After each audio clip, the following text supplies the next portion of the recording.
میدان خطابت میں اپنی ایک پہچان بنائی ہے۔ میری مراد جناب حضرت اقدس حضرت مولانا محمد غیور صاحب قاسمی دامت برکاتہم العالیہ، جو کہ استاذ حدیث ہے ہندوستان کی عظیم دینی درسگاہ مظاہر علوم سہارنپور سے۔ میں حضرت کو بڑے ہی ادب اور احترام کے ساتھ اس شعر کے ساتھ دعوت اسٹیج دے رہا ہوں۔ خطابت وجد میں آئے تو پھر ہتھیار بن جائے، خطابت وجد میں آئے تو پھر ہتھیار بن جائے، کبھی خنجر کبھی نیزہ کبھی تلوار بن جائے۔ خطابت کی گلفشانی مسلم ہے زمانے میں، خطابت کی گلفشانی مسلم ہے زمانے میں، یہ نجاشی کے آگے جعفر طیار بن جائے۔ حضرت مولانا محمد غیور صاحب قاسمی دامت برکاتہم العالیہ سے بڑے ہی ادب اور احترام کے ساتھ درخواست کرتا ہوں کہ حضرت مائک پر تشریف لائیں۔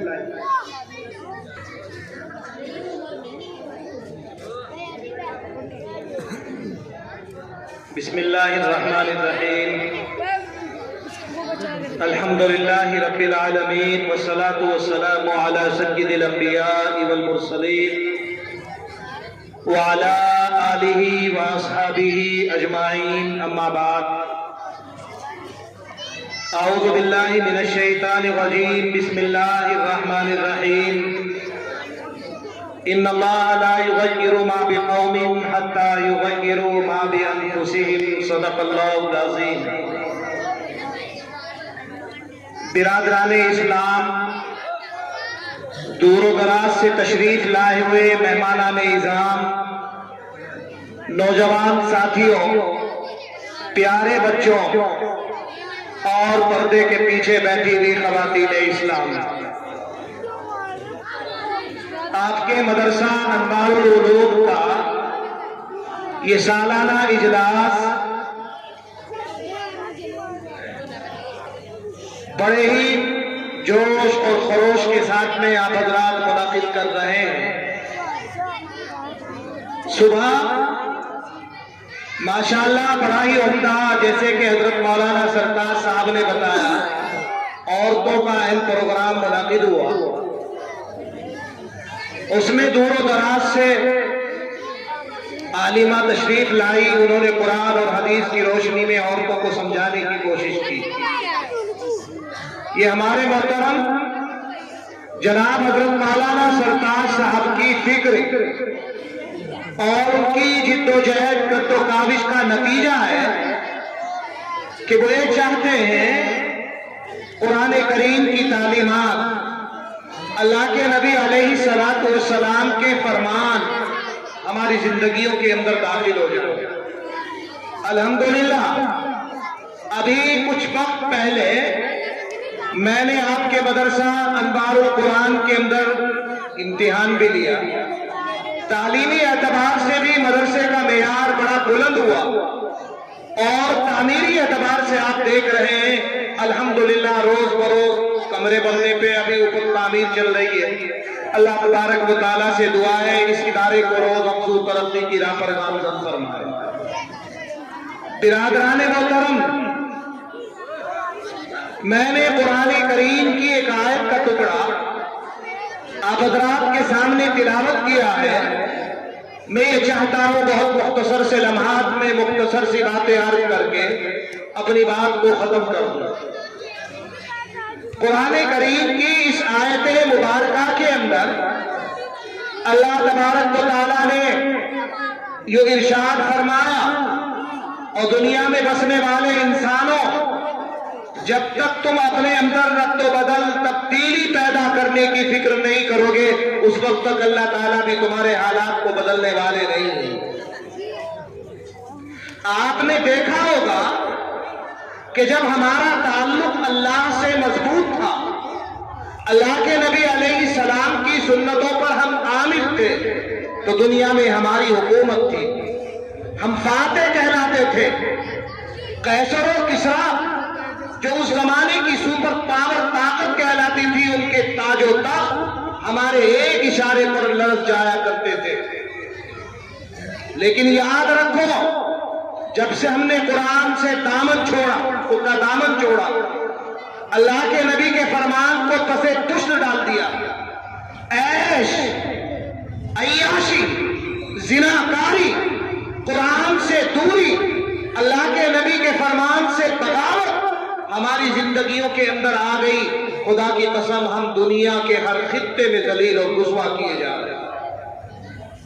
ایک زمانے پہلے تاجدار مدینہ محمد عربی صلی اللہ علیہ وسلم نے ارشاد فرمایا تھا، یوشک ان یاتی علی الناس زمان لا یبقى من الاسلام الا اسمه ولا يبقى من القرآن الا رسمه مساجدهم عامرة وهي خراب من الهدى.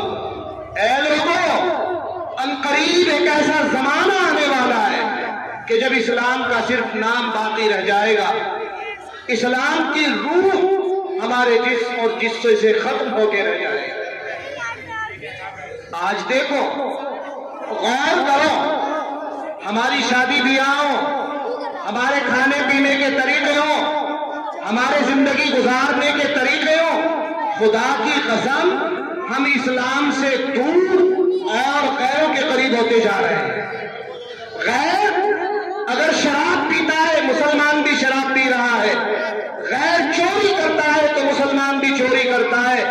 غیر عیاشی کرتا ہے تو مسلمان بھی عیاشی کرتا ہے. دنیا کی تمام خرابیاں ہماری زندگیوں کے اندر داخل ہو گئی. آپ اندازہ لگا لیں، میں تو یہ کہہ دیا کرتا ہوں اپنے بچوں کی تعلیم و تربیت کے اعتبار سے ہمارے دوسرے بھائی ہم سے کہیں آگے جا رہے ہیں. اگر کوئی اجنبی آ جائے، پرایا آ جائے، اس کو تلاش ہو کہ مجھے مسلم ہوٹل میں جانا ہے، ایمانداری کی بات یہ ہے کہ کچھ ڈھونڈنے کی ضرورت نہیں. اگر اسے بچے آوارہ پھرتے نظر آ جائیں، محلوں میں گندگیوں کے ڈھیر نظر آ جائیں، تو یقین جانیے کہ معلوم ہو جائے گا یہ مسلم آبادی ہے اور یہاں پہ کوئی مسلم ہوٹل مل سکتا ہے. آج آپ کی اور ہماری کیفیت یہ ہے، جیسے یہودی سمجھتا ہے کہ یہودی ایک قوم ہے، عیسائی سمجھتا ہے کہ عیسائی ایک قوم ہے، برہمن سمجھتا ہے کہ برہمن ایک قوم ہے، اور راجپوت سمجھتا ہے کہ تو ایک قوم ہے، جین سمجھتا ہے کہ تو ایک قوم ہے، سکھ سمجھتا ہے کہ تو ایک قوم ہے. یہی کیفیت ہماری ہو گئی. مسلمان بھی یہ سمجھ رہا ہے کہ میں بھی بس ایک قوم ہوں. میرے کندھوں پر، میرے جسم اور جثے کے اوپر اسلامی ذمہ داری کیا ہوتی ہے وہ ہم سب نے بھلا دیا. یاد رکھو اور غور کرو، اگر دو چار آدمی دانشمند اپنے کو کہلانے والے بیٹھے ہوئے ہوں اور ان کے سامنے اسلام کی باتیں کی جائیں، خدا کی قسم کو اسلام کا مذاق اڑائیں. ایسی ایسی باتیں اپنی زبان سے نکال دیں کہ آپ اور ہم اس کو اپنی زبان پہ لا بھی نہیں سکتے. میرے بھائیوں، ایک زمانے پہلے تاجدار مدینہ محمد عربی صلی اللہ علیہ وسلم نے ارشاد فرمایا کہ اسلام کی روح ختم ہو جائے گی اور صرف نام کا اسلام باقی رہ جائے گا. دیکھ لو آج دوسرے نمبر پہ آپ نے فرمایا قرآن ختم ہو جائے گا، بس صرف اور صرف ایک رسم باقی رہ جائے گی، عمل ختم ہو جائے گا. آج دیکھو مدارس اسلامیہ ہیں، مکاتب دینیہ ہیں، گھروں گھروں میں حافظ قرآن ہیں، عامل قرآن ہے، قرآن کی تلاوت کرنے والے، لیکن قرآن کے معنی اور مفہوم پر عمل کرنے والے بہت کم نظر آتے ہیں. قرآن ایک رسم رہ گیا ہے. خدا نہ خواستہ ہمارے خاندان میں، قبیلے میں اگر کوئی مر گیا، بس اس کے لیے ایصال ثواب کرا دیا جائے، بچوں کو بلا کے قرآن پڑھا دیا جائے، یہ رہ گیا. زیادہ اگر کسی کو اللہ نے توفیق دے دی تو پھر مسئلہ یہ ہوتا ہے رمضان میں تراویح میں قرآن سن لیا جائے، باقی اس کے علاوہ قرآن کیا کہہ رہا ہے ہمیں کوئی مطلب نہیں.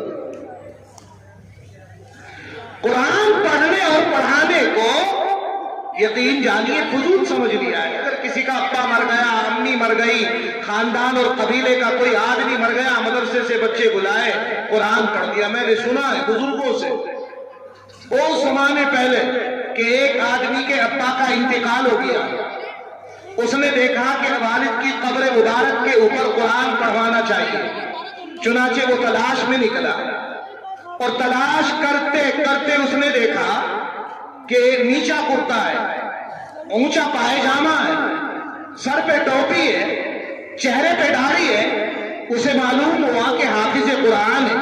اس نے کہا میاں قرآن پڑھنا جانتے ہو؟ کہا جانتا ہوں، بتاؤ۔ کہ ہمارے ابا کا انتقال ہو گیا تھا، ہم چاہتے ہیں کہ تم ان کی قبر پہ قرآن پڑھو، روز آنا جا کے پڑھو، اور بتاؤ اجرت کیا لو گے؟ طے ہو گیا، 1000 10,000 5,000 جو نہ تھا وہ طے ہو گیا۔ فرمایا ہم دونوں وقت تمہیں کھانا دیں گے، تنخواہ دیں گے، تمہارا کام صرف یہ ہے کہ ہمارے والد محترم کی قبر پہ جا کے قرآن پڑھو۔ روز جاتا ہے، مصلی بچھا کے بیٹھ گیا، قرآن اس نے ہاتھ میں لیا اور پڑھ رہا ہے۔ پتہ نہیں انگلیاں چل رہی الحمدللہ رب العالمین کے اوپر آئی، الرحمن الرحیم کے اوپر آئی، مالک یوم الدین، ایاک نعبد و ایاک نستعین، انگلیاں پھیرتا جا رہا ہے۔ مالدار آدمی تھا، اس نے کہا پتہ نہیں بیچارہ اکیلا قرآن بیٹھا ہوا پڑھتا ہے، اس کی طبیعت بھی لگ رہی کہ نہیں لگ رہی، ایک اور حافظ کو قرآن پڑھنے کے لیے اجرت پر لے آئے، چنانچہ ایک اور حافظ کا انتظام کیا۔ سنو، غور سے سنو، جب ایک دوسرا حافظ قرآن بغل میں دبا کے قبرستان کے اندر داخل ہوا، اس آدمی کے برابر میں اس نے مصلی بچھایا، اس کے جسم پہ کپکپی آ گئی، گھبرا گیا، ڈر گیا، اس کی آنکھوں کی طرف وہ دیکھ رہا ہے، وہ سمجھ گیا۔ اس نے کہا، آنے والے حافظ نے اس بیٹھنے والے سے کہا میاں گھبرانے کی ضرورت نہیں، جیسے تم ہو ایسا ہی میں ہوں، جس طرح نبھتے نبھاؤ جاؤ اور حلوہ پوری کھاؤ جاؤ، نہ تم قرآن پڑھنا جانتے ہو نہ میں قرآن پڑھنا جانتا ہوں، بس یہ ہے کہ انگلی پھیرتے رہو، تنخواہ لیتے رہو اور پراٹھے کھاتے رہو۔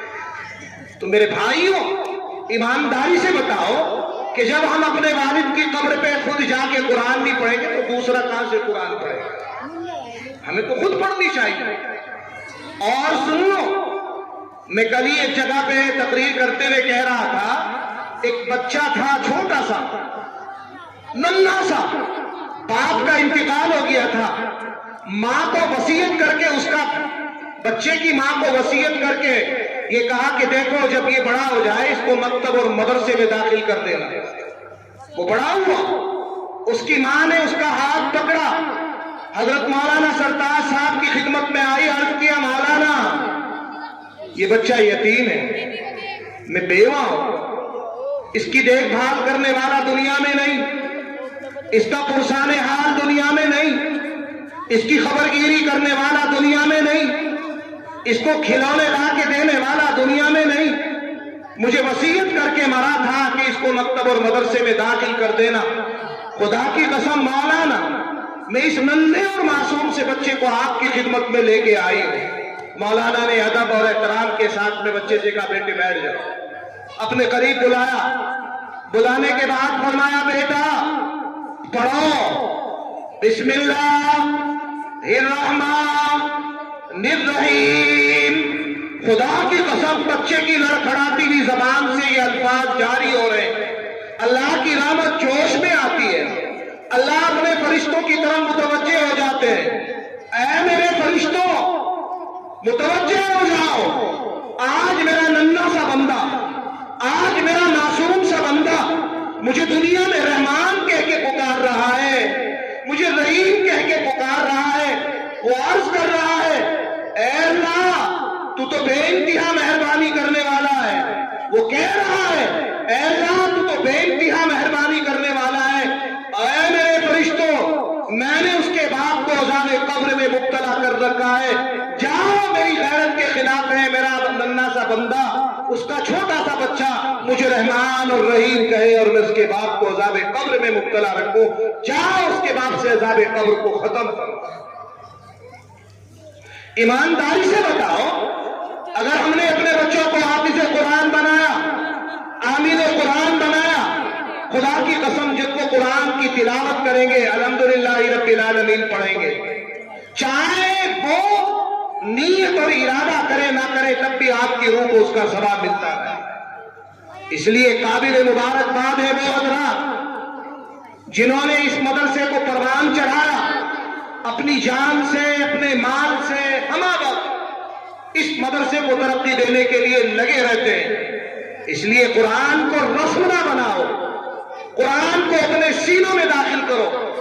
میں تو ایک قدم آگے بڑھ کے یوں کہہ دیا کرتا ہوں، خدا کی قسم جن سینوں میں قرآن ہوگا، جن زبانوں پہ قرآن ہوگا، جن مکانوں میں قرآن ہوگا، جن جسموں کے اندر قرآن ہوگا، جہنم کی آگ ان کے اوپر اثر نہیں کر سکتی۔ اس لیے میرے بھائیوں، قرآن اللہ کے نبی نے فرمایا تھا کہ ایک زمانہ ایسا آئے گا کہ قرآن صرف رسم بن کے رہ جائے گی، عمل سے کوسوں دور انسان ہو جائے گا۔ مسجدیں پکی ہوں گی، عالی شان ہوں گی، بہتر سے بہتر ہوں گی، لیکن نمازیوں سے خالی ہوگی۔ آپ نے دیکھا ہوگا ابھی کچھ دن پہلے لاک ڈاؤن کا زمانہ گزرا، جو کبھی مسجد میں نہیں آتے نا، وہ لڑتے پھر رہے تھے، جھگڑتے پھر رہے تھے۔ اللہ تبارک و تعالیٰ نے ایسی پابندی لگائی، لیکن جو نمازی نہیں تھے وہ دیواروں پر کود کود کے مسجدوں میں آ کے نماز پڑھ رہے تھے۔ میرے پیاروں، اللہ سے ڈرو، کہیں ایسا نہ ہو خدا نہ خواستہ یہ مسجدیں اگر ویران ہو گئی، ان کی بد دعائیں ہمیں تباہ اور برباد کر ڈالے۔ اس لیے مسجدوں کو آباد کرو، مدرسوں کو آباد کرو۔ قابل مبارکباد ہے ہمارے محترم جناب حضرت مولانا سرتاج صاحب، دیکھو آپ اپنے ان بچوں کو جا کے دیکھو جو مکتب اور مدرسے میں نہیں آتے، آج ان بچوں کو دیکھو جن کے سروں پہ ٹوپیاں ہیں، پائجامہ ہے، کرتا ہے، خدا کی قسم ان کے چہروں پر نورانیت ہے۔ اس لیے میرے پیاروں، قرآن سے رشتہ جوڑو، قرآن والوں سے تعلق قائم کرو، اللہ کے نبی صلی اللہ علیہ وسلم کے فرمان کو اپنی زندگی کے اندر لانے کی کوشش کرو۔ ان قرآن پڑھنے والوں سے، اللہ کے نیک اور پاکیزہ بندوں سے تعلق قائم کرنے کی بنیاد پر کیا ملے گا؟ ایک حدیث، اس کا مفہوم آپ حضرات کے سامنے عرض کیے دیتا ہوں۔ آپ جانتے ہیں مرنا سب کو ہے، مرنے کے بعد نہ ذرا سی چیزوں کا حساب ہوگا۔ جو جنتی ہوں گے ان کے سیدھے ہاتھ میں اعمال نامے مل جائیں گے، جو جہنمی ہوں گے ان کے الٹے ہاتھ میں اعمال نامے ملیں گے۔ یہ علامت اور نشانی ہوگی جنتی اور جہنمیوں کی۔ اب اللہ تعالیٰ جنت والوں کو بلائیں گے، اور میرے نماز پڑھنے والے بندوں اور قرآن پڑھنے والے بندوں، تہجد میں بیدار ہونے والے بندوں اور روزہ رکھنے والے بندوں، طالب علموں کا خیال رکھنے والے بندوں اور مدارس کو آباد کرنے والے بندوں، مسجدوں کو آباد کرنے والے بندوں، آؤ اطمینان اور سکون کے ساتھ میں کھڑے ہو جائیں۔ اس کے بعد اللہ تعالیٰ فرمائیں گے، اور شرابیوں اور عیاشی کرنے والوں اور زناکاری کرنے والوں اور آپ کو جوا کھیلنے والوں اور مسجد سے دور رہنے والوں اور قرآن کی تلاوت نہ کرنے والوں، آؤ سیدھے لائن لگا کے کھڑے ہو جاؤ۔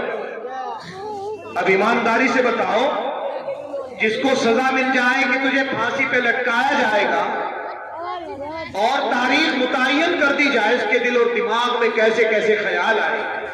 یہ جہنم والے پرچہ ان کے ہاتھ میں، طرح طرح کی اسکیمیں دل اور دماغ میں آ رہی، جان رہے ہیں جہنم میں دہکتے ہوئے شعلے، ان شجرۃ الزقوم طعام الاثیم کالمہل یغلی فی البطون۔ عجیب و غریب، ایک ایسا درخت ان جہنمیوں کو کھانے کے لیے دیا جائے گا، اس کا ایک قطرہ اگر زمین پہ ٹپکا دیا جائے پوری زمین والوں کی زندگی کو دوبھر کر کے رکھے گا۔ اب کیا ہوگا؟ اللہ تعالیٰ جنت میں جانے والے لوگوں سے فرمائیں گے اطمینان اور سکون کے ساتھ میں ان لوگوں کے سامنے سے گزرتے ہوئے جنت میں چلے جاؤ۔ مسلمانوں سنو، ان اللہ والوں کی خدمت کرنے سے کیا ملتا ہے؟ قرآن اور حدیث پڑھنے اور پڑھانے والوں سے تعلق قائم کرنے سے کیا ملتا ہے؟ وہ جا رہے ہوں گے. اللہ تبارک و تعالی جنت میں جانے والے لوگوں کو لائن لگا کے جنت میں پہنچا رہے ہوں گے. اچانک جہنم والوں کی لائن سے ایک آدمی نکلے گا اور نکلنے کے بعد آواز دے گا, اے مولانا سرتاج, اے حضرت مختومنا مربینا و شفیقنا حضرت مولانا بلال احمد صاحب. اب مولانا بلال احمد صاحب یوں سوچیں گے کہ یار یہاں تیرا کوئی نام نہیں جانتا, تجھے پہچانتا نہیں, کون ایسا شخص ہے جو تیرا نام لے کے تجھے آواز دے رہا ہے. قرآن نے کہا یوم یفر المرء من اخیہ وامہ وابیہ, کوئی کسی سے تعلق نہیں رکھ رہا ہے, کون ہے تیرا نام لے کے پکار رہا ہے. آگے دیکھیں گے, پیچھے دیکھیں گے, اوپر دیکھیں گے, نیچے دیکھیں گے, عرض کریں گے ہاں تم شیخ پورے کے رہنے والے ہو؟ کہا جی. کہاں کے ہو؟ کون سے محل لے کے ہو؟ کہا فلاں محل. کہا تم فلاں آدمی؟ کہا جی. کیا ہوا؟ حضرات اللہ تبارک و تعالیٰ نے جہنم کا پروانہ ہاتھ میں دے دیا.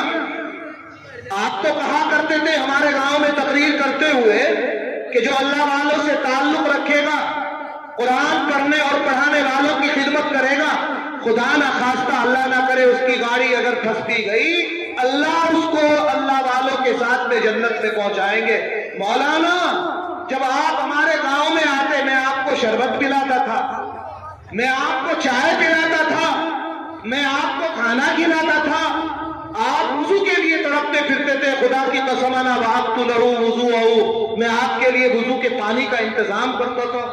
مولانا کہیں گے ہاں میں پہچان گیا آپ فلاں آدمی ہو. اللہ کے سامنے اللہ کا بندہ ہاتھ اٹھائے گا, عرض کرے گا اے زمین کے بنانے والے, اے آسمان کو وجود دینے والے, تیرا وعدہ ہے, تیرے نبی کا وعدہ ہے کہ جو قرآن سے, قرآن والوں سے پکی سچی محبت کرے گا تو اس کا حشر قرآن والوں کے ساتھ فرمائے گا یہ تو میرا خادم, یہ تو میری خدمت کرنے والا تھا. اللہ تعالیٰ رحمت جوش میں آئے گی, اللہ تعالیٰ فرمائیں گے اے میرے پاکیزہ بندے, جا تیرے نماز پڑھنے کی برکت سے, تلاوت کرنے کی برکت سے میں تجھے اختیار دے رہا ہوں جو تیری خدمت کرنے والے تھے جہنم والوں کی لائن میں سے جس کو تو پہچانتا ہے اپنے ساتھ جنت میں لے کے داخل ہو. ایک جماعت جائے گی اور باقاعدہ مخالفت کر کے درخواست دے کے اس کو کٹوا کے آئے. پتا چلا ایک جماعت بیٹھ لا رہی, دوسرے نے جا کے اس کو کٹوا دیا. ایک تو جماعت ڈگری کالج لا رہی, دوسرے نے کہا اس کا نام ہوگا, ہم چاہتے ہیں کہ گاؤں میں اس کا نام نہ ہو, اور تو ہمارے واسطے سے. میں تو یہ کہتا ہوں, اپنے گاؤں میں بھی کہتا ہوں, آپ کو بھی کہہ رہا ہوں, اگر ایک انٹر تک کا کالج لایا ہے تو خوبی تو اس بات کی ہے دوسرا ڈگری کالج لائے, اور اگر ایک ڈگری کالج لایا ہے تو دوسرا انجینئرنگ کالج لائے, اور اگر ایک اسپتال 10 بیڈ کا لایا ہے تو خوبی تو یہ ہے کہ دوسرا آدمی اس سے بڑھ کے 100 بیڈ کا ہاسپٹل لے کے آئے. یہ نہیں کہ اگر ایک لا رہا ہے دوسرا اس کو کٹوانے کے چکر میں لگے.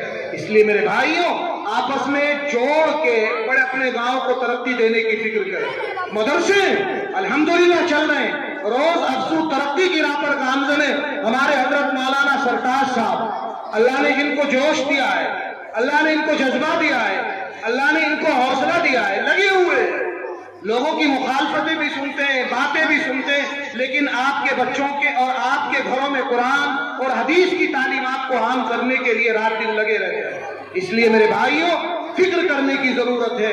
ہمارے بچے انجینئر بھی بنے, ہمارے بچے ڈاکٹر بھی بنے, ہمارے بچے آفیسر بھی بنے, ہمارے بچے ڈی ایم اور ایس ٹی ایم بھی بنے, ہمارے بچے ڈگری حاصل کرنے کے بعد دنیا کے اعلیٰ منصب پر پہنچے. لیکن اس کے لیے ضروری ہے کہ سب سے پہلے ہمارے بچوں کے سینوں میں قرآن آ جائے. اللہ کا فضل ہے, اس کا کرم ہے.